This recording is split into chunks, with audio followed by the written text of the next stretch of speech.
អង្គការជាយួនពួនពីក្រោយខ្នងអង្គពួងអាយ៉ងនៅក្រុងភ្នំពេញកំឡាប់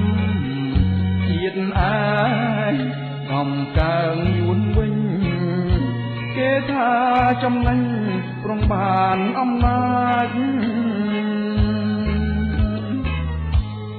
ជានាងក្រត្រដ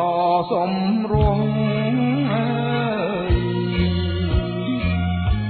ឥឡូវមានឈ្មោះហើយពីលកោងកាចធ្វើអាយ៉ងយួនជាព្រាយបិសាចចូលទៅកោងកាចអំណាចព្រៃផ្សៃមិនស្ដាប់មកធေါ်អាងអាចារ្យចិនបនសាហាវលំលន់គិនតែប្រឡ័យចង់បានរួមសាំងអបឡាំងពេកក្រៃបនប្របីនៃខ្មែរពីបុរាណជនខ្វាំងជាមនុស្សក្បត់នឹងជាតិឯងសំឡាប់គ្មានក្រែងអងទាំងសន្តានក្មេងចាំងប្រងត្រី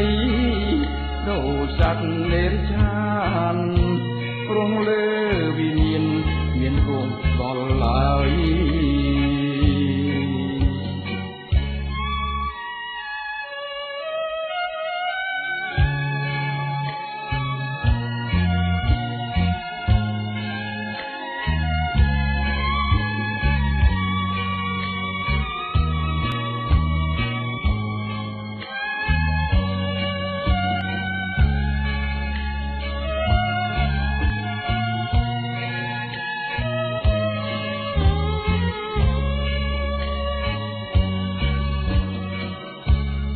មិន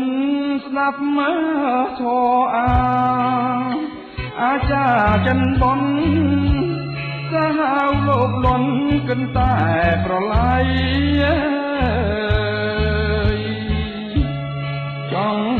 បានវងសាំងអបឡាំងពេកក្រៃបនប្របីនៃខ្មែរពីបុរាណជនខ្វាំងជាមនុស្សក្បត់នឹងជាតិឯងសំឡាប់គ្មានក្រែងអស់ទាំងសន្តាន